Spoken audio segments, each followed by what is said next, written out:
안녕하세요.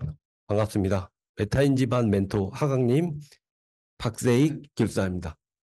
2교시를 진행하겠습니다. 제가 목이 조금 갔어요. 그래서 1, 2, 3번은 좀 제가 하고 4, 5, 6번은 박세익 길사님이 어차피 투멘토로 진행되니까 그렇게 진행을 좀 하도록 하겠습니다.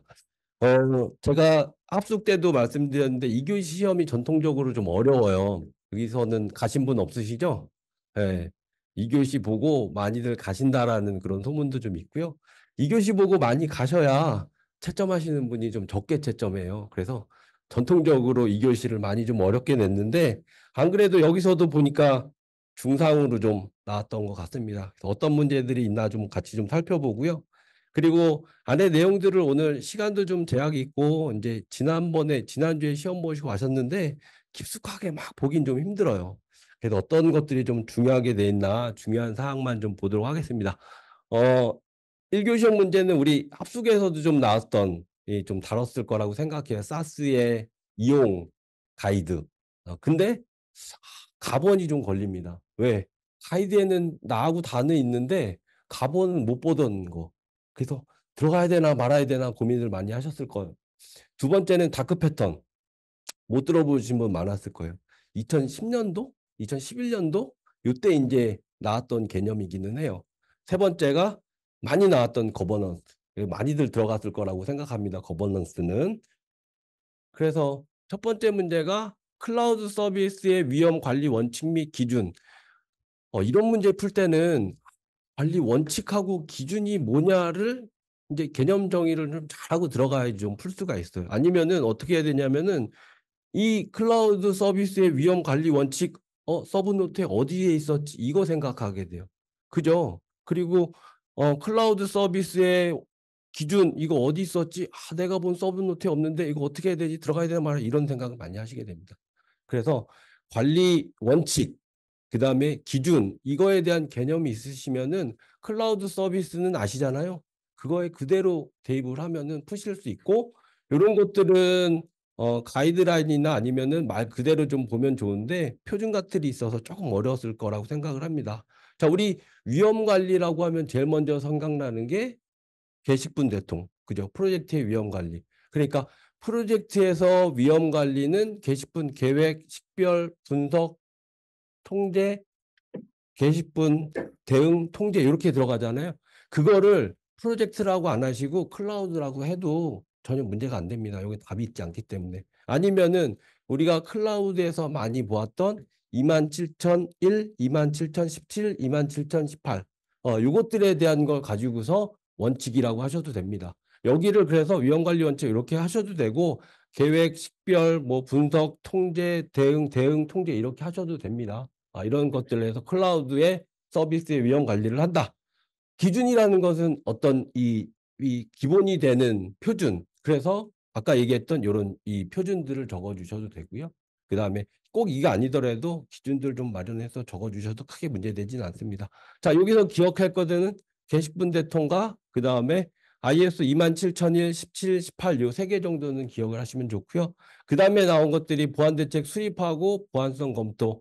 사스의 이용 가이드라인 보면 5가지로 되어 있습니다. 기획, 그 다음에 계약 준비, 그리고 이용, 그 다음에 이용 종료 뭐 이렇게 5가지인데 실제 이용하기 전에 계약 준비를 할 때 보안 대책이 수립되었는지 그리고 보안성 검토는 하는지라는 것들에 대한 내용을 적으라는 것입니다. 그래서 보안 대책 수립에서는 크게 요거 조금 기억을 하긴 해야 될 거예요. 많이 써먹으니까 꼭 여기서만 아니더라도 국가정보보안 기반 지침에서 지침이라는 게 뭐예요? 아, 이거는 이거야. 이건 이거야. 이렇게 나오는 말이거든요. 이용 준수할 때 요거는 이렇게 서비스를 해야 돼. 요건 내부망으로 보고 있어. 이런 것들에 대한 내용들이에요. 그래서 이런 내용들이 좀 있고 그다음에 국가정보보안 기반 지침은 구축할 때 관련된 내용들이 많아요. 그래서 구축할 때 이건 이거야. 구축할 때 이건 내부망으로 봐야 돼. 뭐 이런 얘기들이 좀 있고요. 사이버 안보 업무 규정에서는 구축을 다 했으면 운영을 할 때는 중요한 게 뭐예요? 보안 관제. 사이버에 대한 침입이 있나 없나 이런 관제들에 대해서 너네들도 관제를 수립하고 해야 돼라는 것들을 얘기를 하고 있습니다. 그래서 이제 보안 사이버 업무 규정에 대해서 좀 얘기를 하고 있고요. 그리고 시작하기 전에 계약하기 전에 보안성 검토를 받아야 돼요. 저희도 사업하면서 정보화 사업 하기 전에 보안성 검토 어떻게 하실 거예요? 그런 얘기들 많이 들어오거든요. 보안성 검토, 즉 보안성으로 위배되는지 없는지를 검토를 요렇게 요런 절차에 따라서 합니다. 그래서 실제 도입 기간이 있으면은 행정기관에 의뢰를 하고 국가정보원에서 의뢰에 대한 거를 검사를 해가지고 검토를 하는데 주로 서면으로 많이 하고요. 그리고 여기에 사업 계획서라든지 이 통신망 구성도, 시스템 구성도 이런 것들을 줘가지고 이 시스템에서는 보안성 검토가 돼서 보안에 크게 문제되는 부분이 없습니다라는 검토를 먼저 받고 그다음에 이행으로 들어갑니다. 이용할 때 그래서 뭐래요? 서비스 수준 협약도 맺죠. 이용하기 전에 이거의 기간은 얼만큼 되는지, 대상은 얼만큼 되는지, 품질은 어떤지 이런 것들에 대한 서비스 수준 협약도 맺습니다. 그래서 여기서 좀 기억해 주실 거 이거 많이 나오잖아요. 그래서 가응, 확신, 지지고 이렇게 두 문에서 가응, 확신, 지지고 가용성, 응답성, 확장성, 신뢰성, 지속성, 지원, 고객 대응. 그래서 SLA, 클라우드 SLA 품질 성능, 가용, 확신, 지지고 이렇게 외워주시면은 첫 번째 문제는 좀 커버가 될 것 같습니다. 두 번째 다크 패턴. 처음 들어보신 분들도 계셨을 거예요. 2010년도, 11년도에 정확하게 기억나요. 해링턴인가 뭐 이런 사람이 온라인상에서 여러분도 이거 다크 패턴 말은 처음 들어보지만 다 경험해 보셨을 거예요. 온라인상에서 속임수라고 얘기하시면 돼요. 다크, 안 보이는 패턴. 그래서 이제 소비자가 의도하지 않는 행동을 유도하거나 사용자의 권리를 침해하여서 이익을 편취하는 말 그대로 범죄 행위, 실제 범죄까지는 아니지만 범죄 행위에 해당하는 패턴들이 다크 패턴이라고 얘기하고 있습니다. 그래서 크게는 이제 세부 유형을 나누는데 요런 거 같은 경우는 이제 이 해설지에서는 좀 이렇게 되어 있는데 크게 편, 오, 방, 앞 네 가지의 유형으로 되어 있고요. 가달라게 해서 네 가지의 유형을 이런 식으로 보여준 다음에 나달라게 해서 쭉 설명하는 방법도 괜찮습니다. 그래서 기억하실 거 편, 오, 방, 앞 네 가지 각각의 항목들을 잘 해보지는 않을게요. 뭐냐면은 자동으로 막 갱신시켜. 보지도 안 하고. 그리고 안에 들어가서 봤더니 이거는 뭐 유용한 정보라고 봤더니 안에 뭐 마케팅 동의하고 봤더니 그 안에 결제를 하게 만들어. 이런 것들이 다 다크 패턴의 유형들입니다. 그래서 보면 숨겨진 질문, 안에 막 숨겨진 질문이 있어서 그걸 제대로 읽지 않으면은 내가 거기에 체크를 해버리면은 서비스에 가입을 해버리는 거예요. 그런 것들. 내한테 연락도 안 하고 자동 갱신을 해버리는 것들. 이런 것들이 다크 패턴들입니다. 그래서 이제 브리거널이라는 사람이 여기에서는 한 12가지의 패턴으로 좀 나타났고요. 책도 좀 썼어요. 다크 패턴의 비밀이라는 책도 좀 있었던 것 같아요. 그런 것들이 있습니다. 그래서 세부 유형에 대해서 쓰라는 것이고, 그래서 대응 방안으로는 좀 이렇게 있는데, 개인적으로는 여기에 대응 방안은 사업자 측면과 그다음에 소비자 측면으로 나눠서 하면 더 좋을 것 같아요. 사업자 측면에서는 웹사이트에 이런 거를 할 때 비용을 다 표시를 하고 알림 고지하고, 소비자들은 어떻게 돼요? 유익이 읽고 다시 한번 체크하고 가이드라인 준수하고 그래서 이런 것을 방지하기 위해서 2023년도에 공정거래위원회에서 온라인 다크 패턴 자율 가이드라인도 발표가 됐어요. 실제 법으로 제정된 것도 있고 아닌 것들도 좀 있기는 한데 이런 것들을 보다는 다크 패턴이 지금 어떤 것들인지 네 가지의 유형 좀 기억하시면 좋을 것 같아요. 편, 노, 방, 앞. 그러면서 이거의 대응 방안은 사업자 측면과 그리고 소비자 측면으로 나눠서 대응 방안 써주시면 좋을 것 같습니다. 정답이 있지 않기 때문에 사업자 측면하고 소비자 측면에 이런 것들을 막 나눠서 쓴다라기보다는 온라인상에서 편법을 취하면서 이 범죄 같은 걸 할 때 우리 사업자들은 어떻게 해야 되는지 소비자들은 어떻게 해야 되는지 측면으로 보시면은 충분히 대응 방안 잘 작성할 수 있을 거라고 생각이 됩니다. 향후 규제 방안 좀 있는데 참고만 해주시고요. 다음에 나오는 것은 거버넌스입니다. 거버넌스. 우리 메타인 집안에서 제가 거버넌스 얘기할 때 여러분들 IT 거버넌스라고 해서 이 IT 거버넌스를 그대로 외워서 쓰시면 안 됩니다. 왜 거버넌스란 말 자체가 실제 찾아보세요. 추상적으로 돼 있어요. 이거를 그래서 어떤 이 신문 기자들이나 이런 사람들은 뭐 협치, 민간 협치 이런 우리말로 바꿔야 되면 좋지 않냐라는 막 글도 있고 많습니다. 그런데 요게 끊이지 않고 거버넌스란 말이 쓰여요. 왜냐하면은 실제 전문가들이라고 얘기하시는 분들이나 강사분들이 있어 보인대요. 이 거버넌스라는 말을 그렇게 씁니다. 근데 이제 이 거버넌스가 뭐가 문제냐면은 이게 붙으면 다 거버넌스가 돼요. 그죠? IT에 붙으면 IT 거버넌스, 데이터에 붙으면 데이터 거버넌스. 그 최근에 또 어디에 붙었어요? AI에 붙었어요. 인공지능 거버넌스. 그래서 이 거버넌스의 이 문제를 대할 때는 이렇게 IT 거버넌스라고 보지 마시고 요거 자체를 보면서 거버넌스의 의미를 좀 이 정립하고 들어가시면 훨씬 더 좋습니다. 거버넌스가 뭐예요? 기존의 이 거버넌스 이건 정부라는 거 있잖아요. 정부의 통제하에 있는 것보다는 다양한 의견들을 가지고서 그것들의 의견을 수렴하면서 의사결정을 내리는 그런 것들의 이 개념으로 좀 보시고요. 그래서 같이 전달되고 해서 요 그림은 좋습니다. 전략적 연계 전가이자성이라고 외워서 전략적 위험관리, 자원관리, 성과 측정 같이 전달하면서 결과를 같이 전달하는데 이게 기존의 정부의 어떤 일방적인 통제가 아니라 다양한 관계자들의 이 의사도 좀 수렴하잖아요. 그러면서 우리가 이제 기업에서 어떤 것들이 생겼어요. 기존에는 CEO만으로 막 이 기업을 운영하던 것이 CF도 있고요. 그다음에 CTO도 있고요. 막 이런 개념으로 좀 보시면 될 것 같아요. IT만으로 아니면은 IT가 없이 경영이 운영되기 어렵습니다. 그러다 보니까 전략적 연계도 해야 되고 위험 관리도 자원 관리도 성과도 측정해야 되고 가치주 전달을 해야 된다라는 거예요. 그래서 성과의 자성을 이렇게 쓰고요. 추가적으로 데이터 거버넌스에서 데이터 관리해야 되죠. 그래서 데이터 관리, 데이터에 대한 어떤 성과도 나타나야 되죠. 데이터에 대해서 가치가 전달이 돼야 되죠. 인공지능도 마찬가지. 인공지능도 기업의 비즈니스와 전략적으로 연관이 돼야 되죠. 인공지능의 위험 관리가 많죠. 위험도 관리를 해야 되고 인공지능 하면서 지표라든지 자원들에 대한 관리도 좀 해야 됩니다. 나타난 성과도 측정해야 되고 그리고 가치도 전달해야 되고 그러면서 이제 이 거버넌스라는 것을 이 IT 거버넌스라고 보지 마시고 정가의 자성을 가지고서 내가 익힌 개념을 정립해서 데이터 거버넌스, IT 거버넌스에 다 활용하시면은 많은 도움이 될 것 같습니다. 그래서 이 5가지에 대한 구성 요소로 해서 이 부분을 측정 지표라고는 하는데 이제는 IT 거버넌스가 아니라 이 데이터 거버넌스, AI 거버넌스에서도 요렇게 충분히 적으실 수 있을 거예요. 예, 그런 관점으로 접근하시면은 IT 거버넌스가 다시 나온다고 하든 데이터 거버넌스 나오든 AI 거버넌스로 나오든 충분히 답안을 좀 작성할 수 있지 않을까 싶습니다.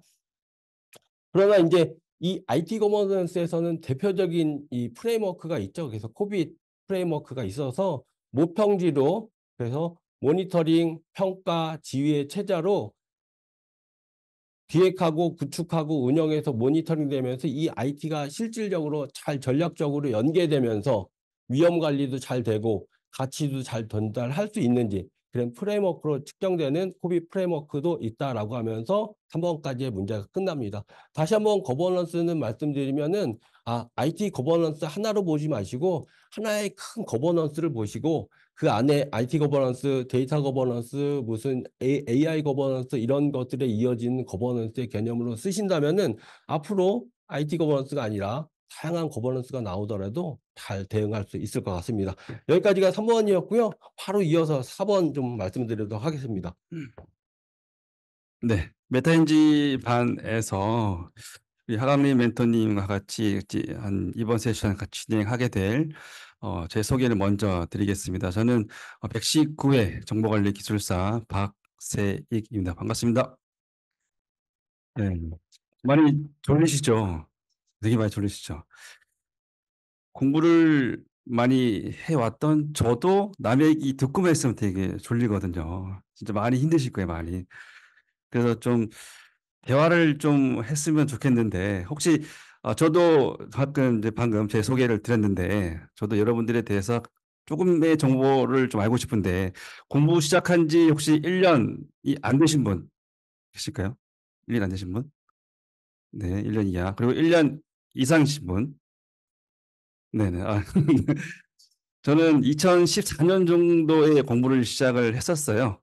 했었는데 합격을 2019년도에 했습니다. 한 5년 정도 공부를 했었는데 중간에 한 2년 쉬다가 쉬는 이유가 너무 힘드니까 그랬었던 것 같습니다. 간략하게 제 소개로 여러분들께 제 신뢰를 얻기 위해서 말씀을 드렸고요. 어, 지금 이제 오늘 이 자리가 기출풀이인데 지식을 전달하기 위해서 이 많은 짧은 시간에 여러분들께 지식을 드릴 수는 없고 저는 지식을 이 문제를 바라보면서 어떻게 답안을 쓸지에 대해서 그 생각하는 방식을 좀 말씀드리려고 해요. 그 2교시 시험의 메커니즘이 6문제 중에서 우리는 4문제를 써야 되고요. 나한테 주어진 답안은 총 14페이지입니다.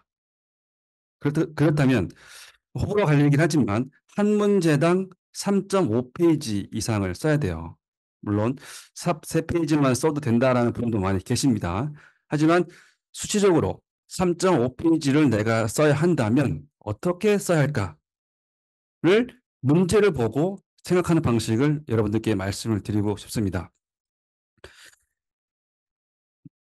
내가 아무리 지식이 많고 많은 정보를 알고 있다라고 하더라도 문제에서 묻지 않은 거를 10페이지를 쓴다 한들 그 문제는 15점이 나올 수가 없습니다. 그래서 문제에서 묻는 거를 보고 이 문제에 대해서 문제가 묻는 게 뭘까라고 먼저 의도 파악을 먼저 진행을 해야 됩니다. 제가 맡은 문제가 4번, 5번, 6번인데 4번 문제 볼게요. 대규모 AI 서비스를 위한 데이터 센터 구축 기술에 대해 설명하시오라고 했어요. 그리고 핵심적인 질문은 저지연 기술과 스케일링 확보 기술, 그리고 DCI, 데이터 센터 간의 커넥션 기술을 나한테 물었어요. 그럼 이 문제는 나한테 뭘 원하는 걸까? 라고 생각을 해볼게요.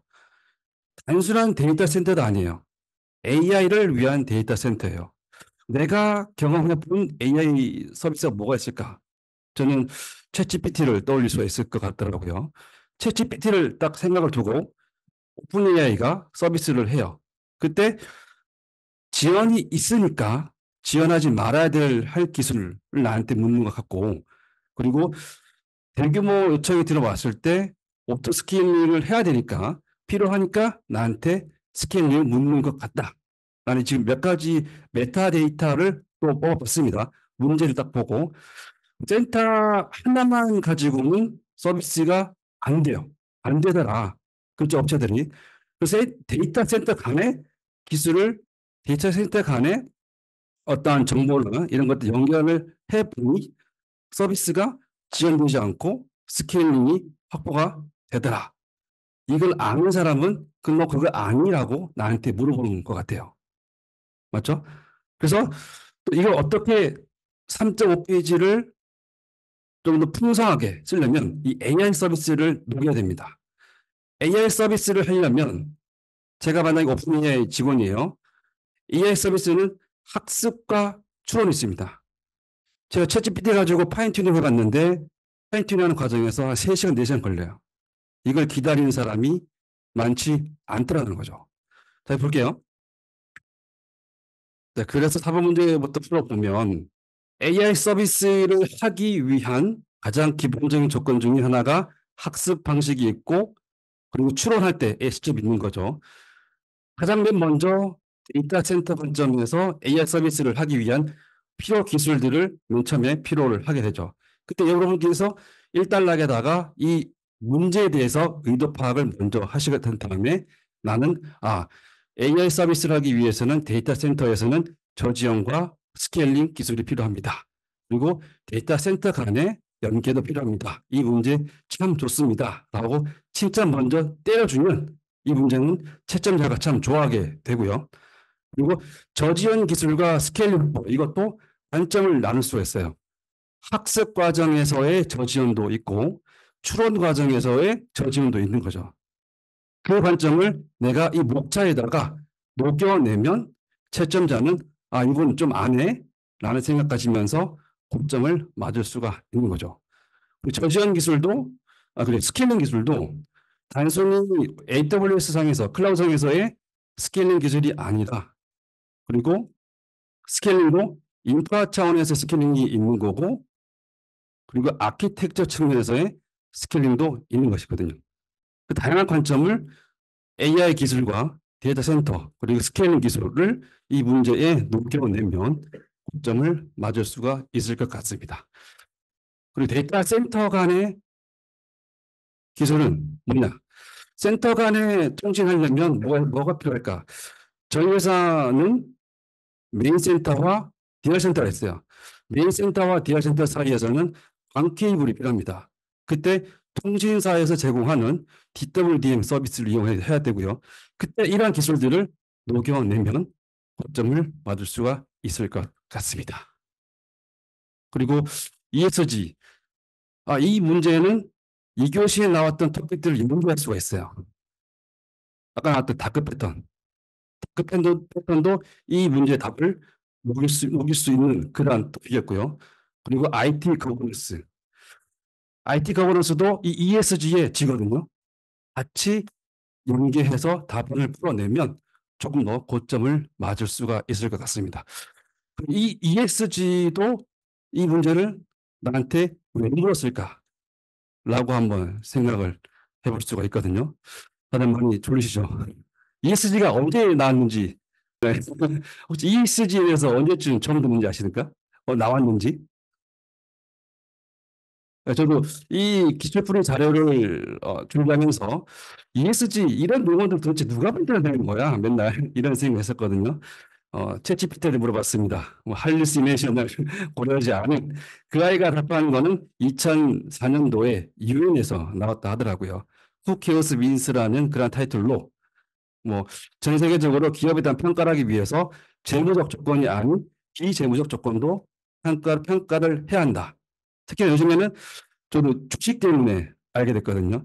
ESG를 고려한 업체가 주식을 특히 국민연금관리공단 우리나라 기관에서 이 돈을 관리할 때 ESG에 대한 지표를 관리를 하는 업체들 많이 투자할 수 있다. 그 타이틀이 책임 투자거든요. 물론 주식만으로서의 이 답안을 쓸 수는 없겠지만 그렇게 ESG, Environment, Social, Governance 이 세 개를 그 국민연금관리공단처럼 주식 투자 측면에서의 판단 기준도 될 수 있다라는 것을 융합을 해서 답안을 풀어내시면 좋을 것 같아요. 조금만 더 들어가 보면 ESG에 대해서 생각을 많이 해보셨을 거예요. Environment, 뭐 기후에 대한 변화, 그리고 탄소 배출, 에너지 절약, 물 이런 것들을 하고 있는데 제가 주장하고 싶은 것은 조금 전에 나왔던 그 전가위 작성이라는 IT 커버넌스 있죠. 그 키워드를 여기에 녹여낼 수 있는 거예요. 그리고 다크 패턴. ESG의 뭐 소셜 같은 측면인 거죠. 사회적인 문제를 이 회사는 관리를 하고 있느냐. 다크 패턴에 대해서도 이 회사가 관리하고 있느냐라고 해서 그런 토픽을 같이 연계를 하면 참 좋지 않았을까라는 생각을 합니다. 제가 119회 때 합격을 했다 말씀드렸는데 이 트랜잭션 격리 수준, 아이솔레이션 레벨이 119회 때 처음 나왔어요. 1교시 문제로.